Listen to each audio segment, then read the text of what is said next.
Friends, कल एक video हमने बनाई थी दूसरे चैनल के लिए, जिसमें मैंने बताया था कि कैसे जो है न्यूज़ बनाई जाती है और कैसे आंकड़ों से खेलते हैं। कल ही एक न्यूज़ आई थी हिंदुस्तान टाइम्स में, जो लेफ़्ट कॉलम में है, और जो दूसरी जो है ये इंडिया टुडे में अक्टूबर में आई थी, sensational news, meat on the menu, नवंबर में।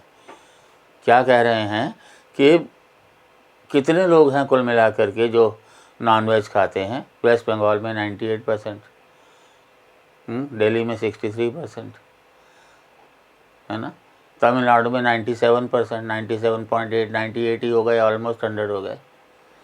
ये हमारे एक सीनियर हैं प्रोफेसर के.सी. मल्होत्रा, उन्होंने ग्रुप में डाला, तो मैंने कमेंट किया था कि अगर यही स्टैटिस्टिक्स आप वेजिटेरियन डाइट के लिए लेते तो 98% उसका आता। ये पुरानी बात हो गई। लेकिन कल जो ये आई है न्यूज़ आपके हिंदुस्तान टाइम्स में, क्या क्लियरली दिखा रही है कि मीट जो प्रोपोर्शन है वो डेवलप्ड कंट्रीज़ में और इंडिया में जो कंपैरिजन है वो सारा बिल्कुल क्लियर नज़र आ रहा है। देखिए इंडिया का जो है वो कितना है, बिल्कुल हॉरिजॉन्टल लाइन है। देखिए सारा जो है ये कंपैरिजन जो किया हुआ है हिंदुस्तान टाइम्स में कल के अखबार में, ये देखिए ये जो कंट्रीज़ हैं, जितने डेवलप्ड कंट्रीज़ वगैरह हैं, उनमें कितना है मीट कंजम्पशन और इंडिया में कितना है। हालांकि हो सकता है कि ये भी स्टैटिस्टिक्स ठीक ना हो, क्योंकि सर्वेज जो होते हैं उनमें बहुत सारे जो है वो मेथडोलॉजिकल एरर्स हो सकते हैं, ब्लंडर्स हो सकते हैं, बट स्टिल कंपैरिजन करें तो इंडिया में 1.5% भी नहीं है नॉनवेज खाने वाले। मतलब जब आप ये कंपैरिजन कर रहे हैं कि मीट ऑन द मेनू, मतलब आप मीट आपने खाया है कि नहीं। लगता ऐसा है कि आपने ज़िंदगी में कभी भी मीट खाया होगा तो आप उसमें काउंट कर लीजिए। अगर मीट ऑन द मेनू का मतलब है कम से कम हफ्ते में 1 दिन खाएं, इस तरह का कोई सर्वे होता तो भी थोड़ा बहुत मान लेते हैं कि हाँ,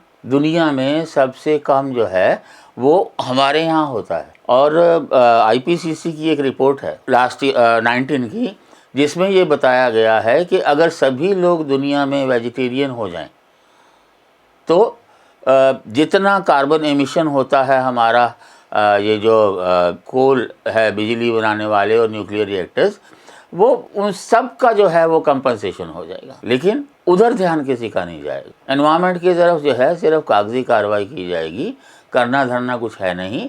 हमें जो है जो ज़रूरत है वो मीट की नहीं है, हमें ज़रूरत है न्यूट्रिशनल डेफिशिएंसीज कैसे पूरी की जाएँ। और हिंदुस्तान टाइम्स का ये जो है पूरी का पूरा जो है सारा हमें बता रहा है। प्रोटीन मुद्दा है, और पल्सेस जो है, हमारी पल्सेस सारी रिक्वायरमेंट पूरी कर सकती हैं। ये सारा जो है पूरे का पूरा डिटेल्स बता रहा है हमें। क्योंकि हम सबसे बड़े मीट एक्सपोर्टर हैं, तो मीट कंजम्पशन भी सबसे ज़्यादा हमारे यहाँ हो, ये तो कोई मतलब लॉजिक नहीं है। हमारा जो पारंपरिक जो भोजन रहा है वो शाकाहारी रहा है, सात्विक भोजन रहा है। और ठीक है, जिन लोगों का जो है पारंपरिक भोजन मांस रहा है, नॉर्थ ईस्ट की कुछ कम्युनिटीज़ हैं, वो उनकी संस्कृति का हिस्सा है। पर ये थोप देना इस तरह से विज्ञापन करके कि 70% से ज़्यादा इंडियंस जो है मीट खाते हैं, मुझे नहीं लगता कि इंडिया टुडे जैसे इंडिया टुडे का कंट्रीब्यूशन आपको पता नहीं होगा कि इमरजेंसी के दौरान में कितना कंट्रीब्यूशन था। तो उस नज़र से मैं अगर देखूँ तो मुझे लगता है कि हमारी जो ज़रूरतें हैं वो हमारी इकोलॉजी के हिसाब से हैं, हमारे कल्चर के हिसाब से हैं। तो उस हिसाब से जो है ये जो मॉडर्न जर्नलिज़म जो बन रहा है, ये सारा मार्केटिंग बन रहा है। मैं फिर कल भी मैंने कहा था, इनको कुछ आने जाने से कोई मतलब नहीं है।